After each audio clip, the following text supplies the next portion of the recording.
আগবঢ়োৱা আমাৰ ইলেকশ্যন অবজাৰভাৰসকল, আমাৰ মাইক্ৰ' অবজাৰভাৰ, আমাৰ presiding officer, returning officer, polling officer তথা নিৰ্বাচনী ব্যৱস্থাত সহায় সহযোগিতা কৰা সকলো ব্যক্তিলৈ মই ধন্যবাদ যাচিছোঁ। আৰু লগতে এই শান্তিপূৰ্ণভাৱে অনুষ্ঠিত হোৱা নিৰ্বাচনত সহযোগিতা আগবঢ়োৱা প্ৰতিজন প্ৰতিদ্বন্দ্বী প্ৰাৰ্থী, মৰমৰ ছাত্ৰ ছাত্ৰী ভোটাৰসকল, এতিয়া মই ফলাফল ঘোষণা কৰিব পাৰিছোঁ।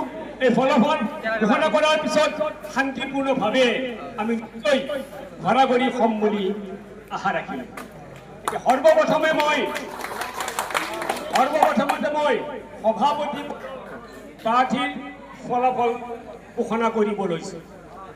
প্ৰাৰ্থী আছিল দুজন, হিফজুৰ ৰহমান আৰু ছাদিকুল ইছলাম। হিফজুৰ ৰহমানে মুঠ 1073টা ভোট পাই বিজয়ী হৈছিল।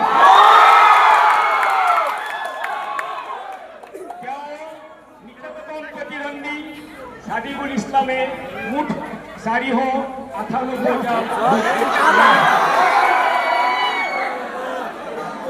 এতিয়া দ্বিতীয় পদবী ভাইচ প্ৰেচিডেণ্ট পদবীত জন প্ৰাৰ্থীয়ে প্ৰতিদ্বন্দ্বিতা আগবঢ়াইছিল। এজন ফৰিদুল আক্তাৰ হুছেইন, এখেতে 828টা ভোট পাই বিজয়ী হৈছিল। তেওঁৰ নিকটতম প্ৰতিদ্বন্দ্বী মুস্তাফা শাহিদ আক্তাৰ, এখেতে সৰ্বমুঠ 723টা ভোট লাভ কৰি দ্বিতীয় স্থানত আছে। GS জেনেৰেল ছেক্ৰেটাৰীত মুঠ 4জন প্ৰাৰ্থীয়ে প্ৰতিদ্বন্দ্বিতা দিছিলে। ইয়াৰে